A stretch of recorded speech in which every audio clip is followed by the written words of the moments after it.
Hello, we're at Jack Canfield, Success Principles number 6 today. So the title of this chapter, this principle, is Become an Inverse Paranoid. And when I first read that, I was like, okay, what does this mean exactly? And it says, I've always been the opposite of paranoid. I operate as if everyone is in a plot or part of a plot to enhance my well-being. And that was from Stan Dale, who was the author of Fantasies Can Set You Free. So what a great thought, right? To think that everybody's not out there to get you, but everybody's there to absolutely enhance your well-being. Instead of seeing the difficulty or challenging event as a negative, he saw it for what it could be, something that was meant to enrich him, empower him, or advance his causes. That was from Clement Stone. And I'll read to you a quote that he said later on, and you'll realize who Clement Stone is. But isn't that a very, very powerful belief? So again, imagine if everything was possible. Wouldn't it be so much easier to succeed in your life if you were constantly expecting that the world was out there to support you and bring you every opportunity, not to be against you, but to support you and bring you every opportunity? Well, the thing is, successful people do it. They do just that. So that's critical. In fact, there is growing research that supports the fact that vibrations of positive expectations that successful people give off absolutely attract them to the very experiences that they believe they're going to get. So again, we use that word believe, of believing in yourself, believing it is possible.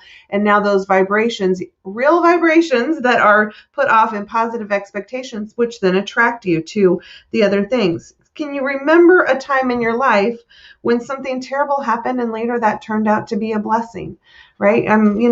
I think sometimes we all can think of that, and we can think and we can imagine and we can think of something terrible, but now can we turn it around and think, you know what that did? It turned out to be a blessing. Every negative event contains within it the seed of an equal or greater benefit. That was from Napoleon Hill. So now, when something bad happens, remember that everything happens to you has a seed in it of something better. Look for the upside rather than the downside. What is the greater benefit of this event? Can you ask that to yourself? What is the greater benefit of the event?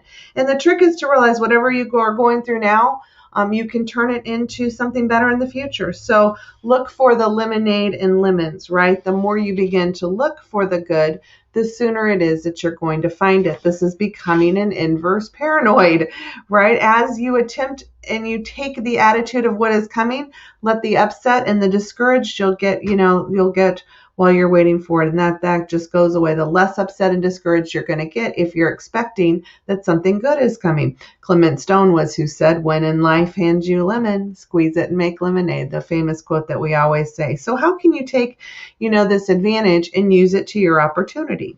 You want to look for the opportunity in everything that is out there.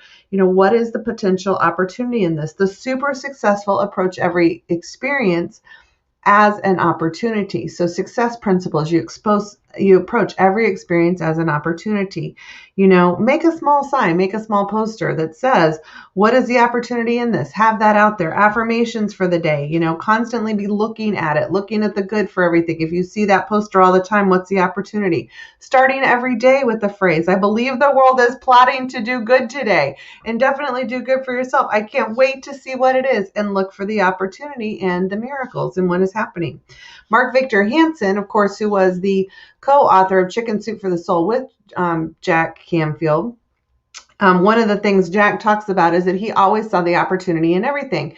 And in fact, what he would ask to anybody is he would say, if I want to be your partner, how can I help you do this? So if there was an opportunity out there with people doing things, I want to be your partner. What a powerful phrase to say in our business, in our industry, when someone's thinking about buying or selling a home. I want to be your partner on that journey. Isn't that a nice phrase to say to someone when you want to be along the way? In fact, Victor Hansen, he actually said that to Jack Canfield. Jack had written half of the book already, Chicken Soup for the Soul, and Mark said, no, I want to be your partner. I can enhance this. We can do better together.